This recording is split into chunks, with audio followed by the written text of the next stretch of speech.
Detention, torture, and the execution of dissident members. The UN Human Rights Watch report in 2005 on the Mojahedin-e organization is infused with such terms. Unlike previous reports which focused primarily on the organization's terrorist and intelligence operations, the 2005 report was an analysis of the organization's inner workings. The report accused the organization of treating its members non-democratically, and this frightened the MKO.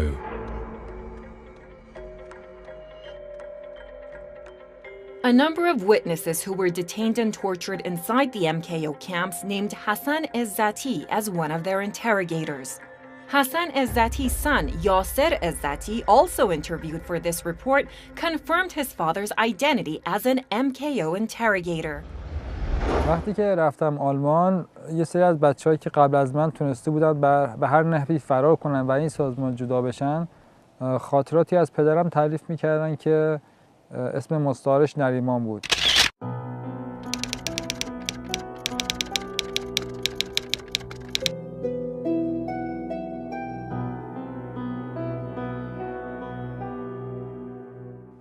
از اینکه وقتی که اینا اعلام جدایی میکردن از سازمان مثلا پدرم میومد اینا رو لخت میکرد، بازرسی بدنی میکرد و اینکه به هر حال سازمان پدرم رو یه قربانی کرده بود و اینکه مثلا کسایی که میخوان جدا بشن اینا مأمورن، افراد عضو سپاهن، افرادی عضو وزارت اطلاعات هستن و این خب پدر من نمیشه فکر کنه که این حرف درسته اشتباهه و سرسپردگیشو به رجوی نشون میداد و اینا رو مورد اذیت و آزار و شکنجه و به هر حال کتک و اینجور کارا رو انجام میداد.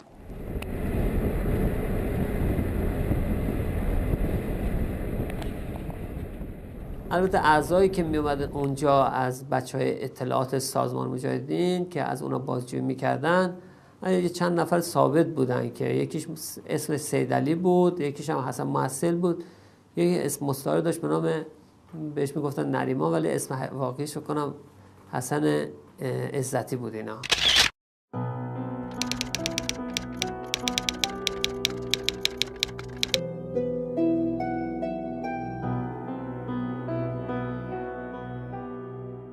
این ترکیب ثابت بودن که از بچه ها بازجویی میکردن، از افرادی که اون چیز بودن قسمت بودن اینا بازجویی میکردن.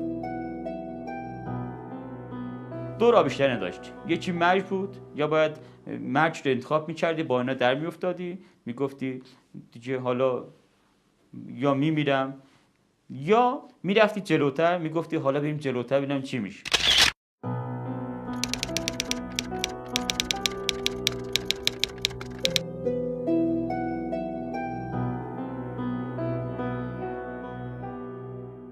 من تو این نقطه که یه بار امتحان کرده بودم دیدم نه، یعنی مرجم قطعیه، هیچ راهی نیست که من از اون اشرف بیام بیرون.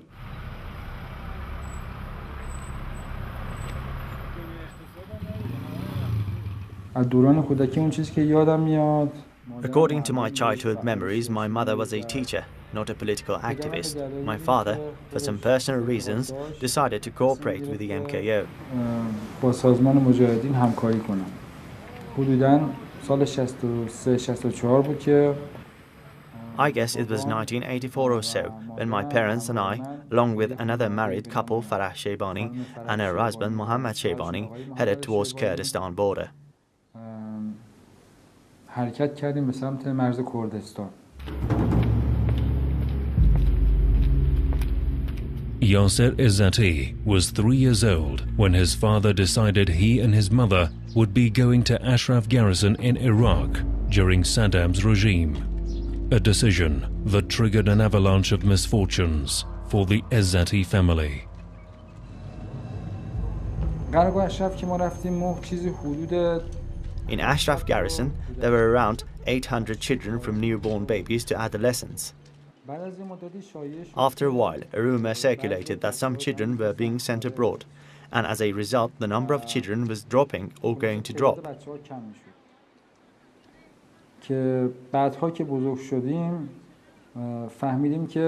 Later on, when we grew up, we realized that at that time ideological divorce was being enforced. Children could prevent spouses from getting a divorce, so we were being sent abroad. This way, the organization could implement the ideological divorce plan successfully and subsequently prevent spouses from meeting each other. Children were the only link that could reconnect separated parents.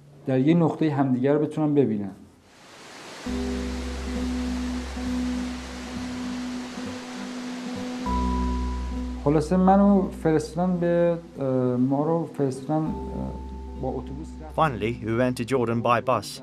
Near Jordan's airport, we stayed in a hotel booked by the organization for about 2 weeks. که حدوداً یه 2 هفته اونجا بودیم. بعد توسط پاسپورت‌های بچه‌های هوادار خارج از کشور. Then with passports belonging to MKO supporters living abroad, we flew to predetermined countries.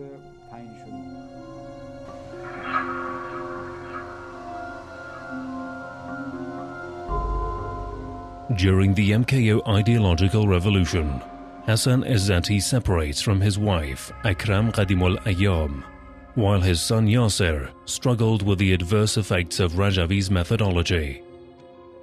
His methodology is defined in the UN Human Rights Watch report as such. The MKO's leadership consists of the husband and wife team of Masoud and Maryam Rajavi.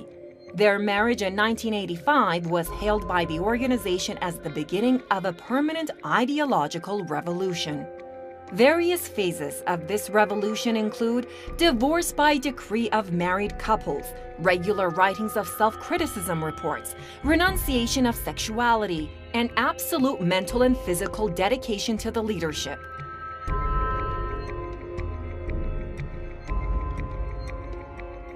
The level of devotion expected of members was in stark display in 2003 when the French police arrested Maryam Rajavi in Paris. In protest, 10 MKO members and sympathizers set themselves on fire in various European cities. 2 of them subsequently died.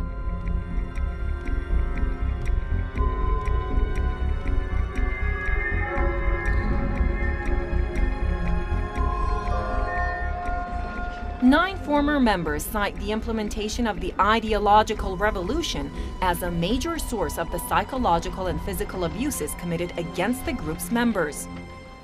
بعدها ما متوجه شدیم که سازمان می‌خواست Later on, we realized that the organization intended to gather children from all over the country and bring them up according to its own ideology. The organization was reluctant to see us being brought up as foreigners. که با این دروغ ما را آوردن به کشور آلمان شهر کلن. So we were summoned to Cologne, Germany. I was 16 years old then. 16 سالم بود که یه روز مسئول آلمان که تعویض شده بود زنی بود به نام پری مشفقنیا.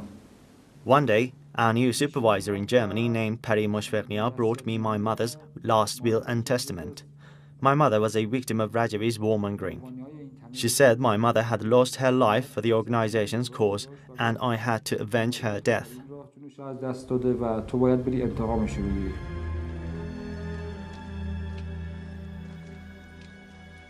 این وصیت‌نامه مادرم رو من خیلی تاثیر گذاشت و خب My mother's last will and testament had a great impact on me. Long story short, we returned to Ashraf garrison in Iraq.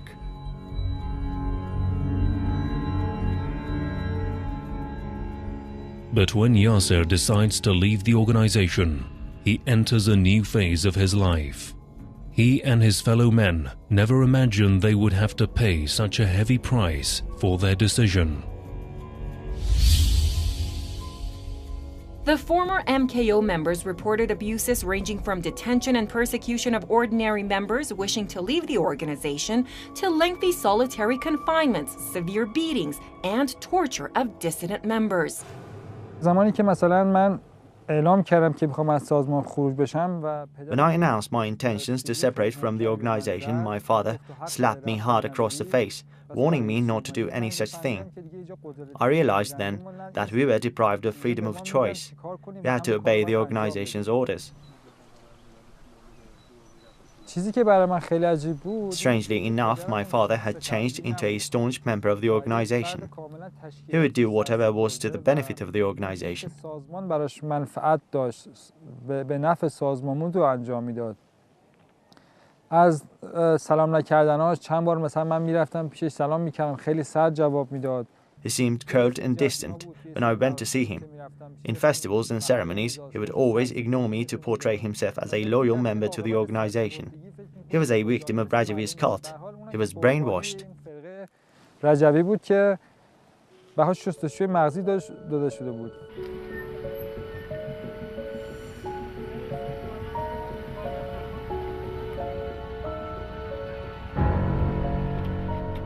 منو به یک اتاقی دوباره به همون سلول قبلی که I was taken to solitary confinement, which they called exit. I spent 14 months there. 14 ماه انفرادی توی همون اتاق بودم.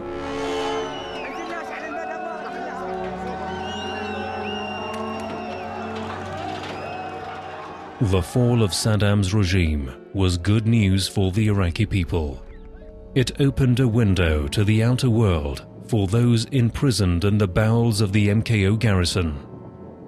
کلاً بعد از حمله آمریکایی‌ها به عراق همه مشاهده کردیم که طی پیام‌های مختلف مسئول رجوی گفت که موازات آمریکایی می‌خوایم حرکت کنیم.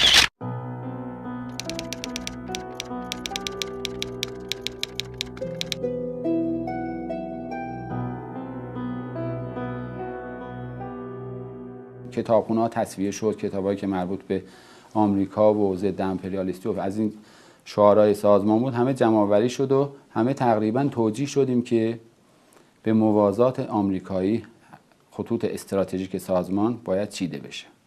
یه روز من نشسته بودم تو اتاقم که یه دفعه دیدم در محکم باز شد و One day I was sitting in my room when the door flew open and some servicemen came in. In one quick glance I noticed they were wearing army uniforms with no badges on their shoulders or arms. و خب شایعاتی هم من شنیدم که انگار FBI وارد شده.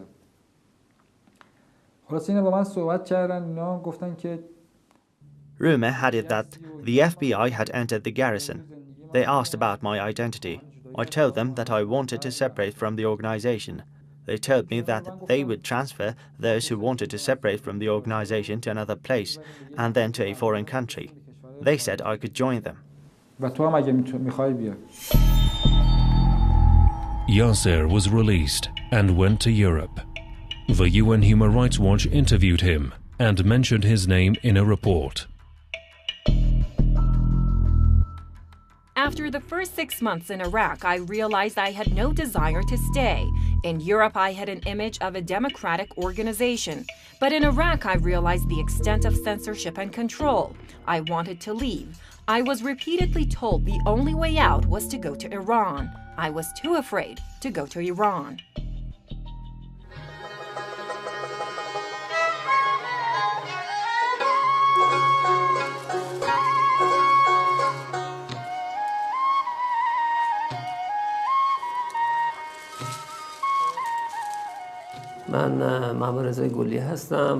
My name is Mohammed Reza Gholi. I'm from a village near Sari. I got my school diploma from Sari and I'm 51 years old.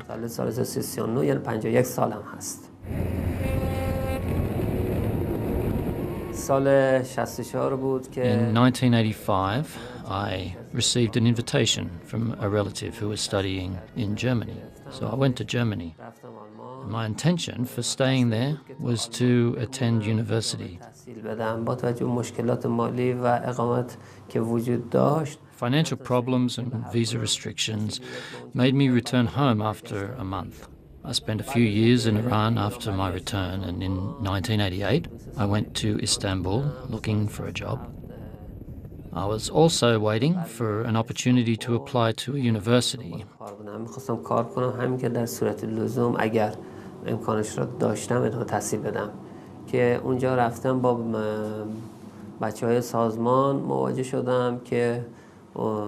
However, in Istanbul I met MKO members. They gave me a number of journals to read for a short time. Then I joined the association.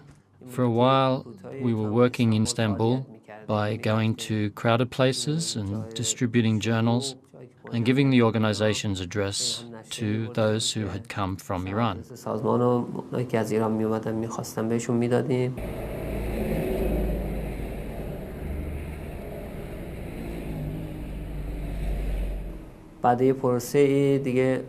It was after the Chel Chirag operation, when I was dispatched to the zone. I remained in Iraq and continued activities related to the organization.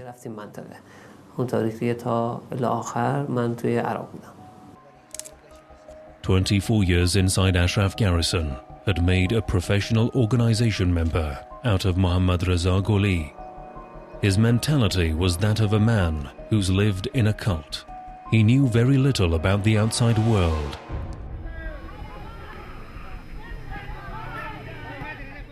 Ashraf garrison.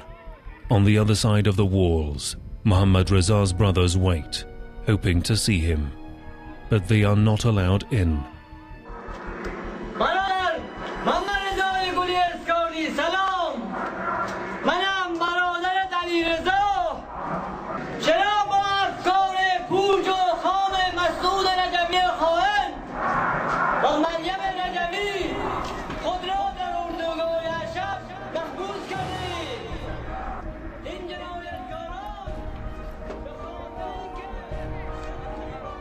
On the other side, Mohammad Reza toils endlessly. During Saddam's regime, we were equipped with weapons and therefore we were involved in armed activities. But when Saddam was removed from power, we were deprived of arms. So we shuffled the cards by engaging in social activities. That's what I did within the organization. We would invite between 5,000 to 10,000 people to the garrison every day, and we would give them books and pamphlets to feed them politically. We held long discussions in order to convince them that even in Iraq, their real enemy is the Islamic Republic of Iran. And that although the US had occupied the country, it was not their real enemy. After a while, the number of MKO members who wanted to leave the organization began to increase. Mohammad Reza had a new mission. Now he had to watch over his like-minded friends who had to be kept apart from other MKO members for one reason or another. The International Human Rights Organization has frequently reported on MKO prisons inside the garrison. In response to all the criticism, MKO leaders have said these facilities are not prisons, but just quarantines. We tried to convince them that Ashraf prisons were in fact quarantines, despite the fact that reports released by international organizations describe them as what they really are. I was, for a while, in charge of one part of these prisons. In fact, I was a jailer. We would take dissident members into rooms and lock them up, and then a team from the intelligence service would come and interrogate them. One of these prisoners was Mohammad Reza Mobayyin. این بحث انفرادی تا 28/12/76 I was kept in solitary confinement for 5 months and 15 days. During this period, I was taken outside the cell only for midnight interrogations. The first day, I was beaten, but to be honest, on other days, most of the abuse was verbal rather than physical. Anyway, during these 6 months, I was tortured physically and emotionally. About 3 months after my detention, they told me that I had immigrated to Iraq illegally. Therefore, if I wanted to separate from the organization, I had to spend 8 years in Abu Ghraib prison in Iraq. I refuted that by saying I had entered Iraq with the passport they gave me. They denied it, accusing me of illegal immigration. Being accused of illegal immigration to Iraq, some members were transferred to Abu Ghraib prison, a place where MKO dissident members were held. During Saddam's regime, they were labeled Mojahedin safekeeping by the MKO itself. During Saddam Hussein's last year in power, some Iranians held in Abu Ghraib prison were repatriated to Iran in exchange for Iraqi prisoners of war. These were dissident members of the MKO who had been sent by the organization for safekeeping in Abu Ghraib. The release of these prisoners in 2002 and 2003 provided a direct window into conditions inside the MKO camps that was previously inaccessible to the outside world.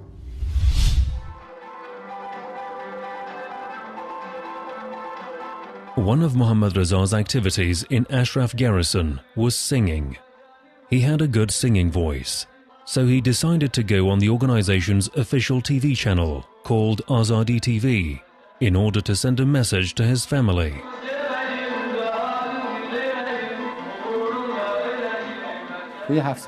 During my first 7 years in the organization, my family was looking for me. Unfortunately, like other MKO members, I was not allowed to have contact with my family. The organization's excuse was that we were involved in an intelligence and military war with Iran. We could write to our family, but unfortunately, the organization never posted our letters. شروع کردم از همون سال 76 که بعد از زندان آزاد شدم دیگه قرار شد بمونم توی اشرف. I was released from prison in 1997. The lesser of the two evils was to stay in Ashraf garrison. So I started going to their singing activities, hoping somehow it would help my family find out where I was. That is the story of my singing. By the way, my voice was better than that of others. تا اینکه همین خانواده من بعدن که اومدم بعد از 10 سال ایران.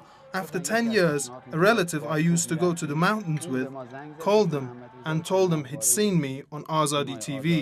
It was the first time in 7 years that my family had received news about me.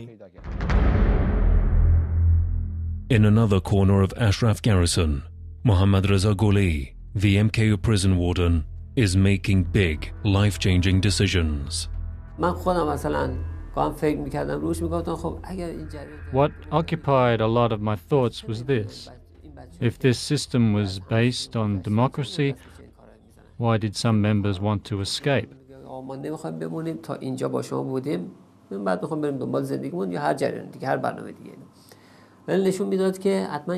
Why didn't they tell the authorities that they wanted to leave the organization? I concluded that members that had been working for the organization for 20 to 30 years were under some kind of pressure that prevented them from asking permission to leave.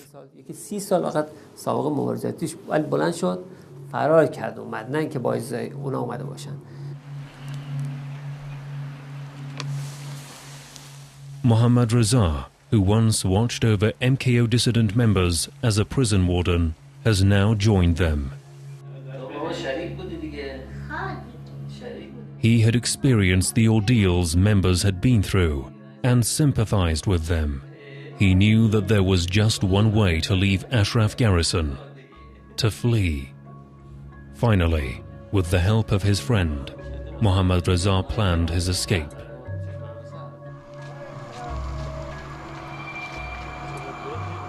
I am Ghaffar Balafkande. and I am 34 years old. I live in a village near Fuman city in northern Iran. I was a high school student in Fuman before I dropped out. I was studying industrial electronics.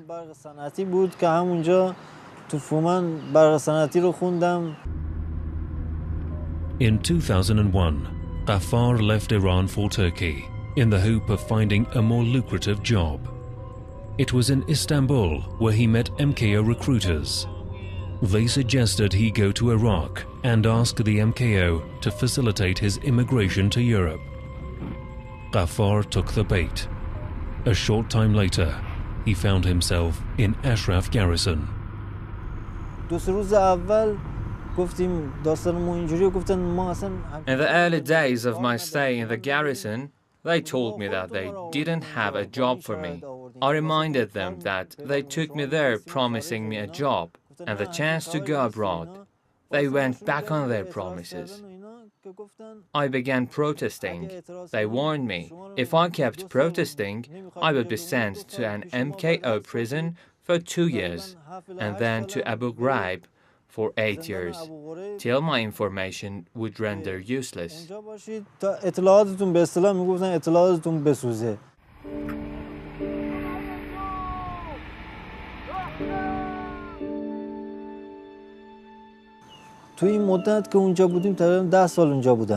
I spent 10 years in Ashraf garrison. During that time, they told us everyone was free to leave the organization. They told us that entering the organization was difficult, but leaving it was not. But it was the exact opposite. It was easy to enter the organization, but incredibly difficult to leave it.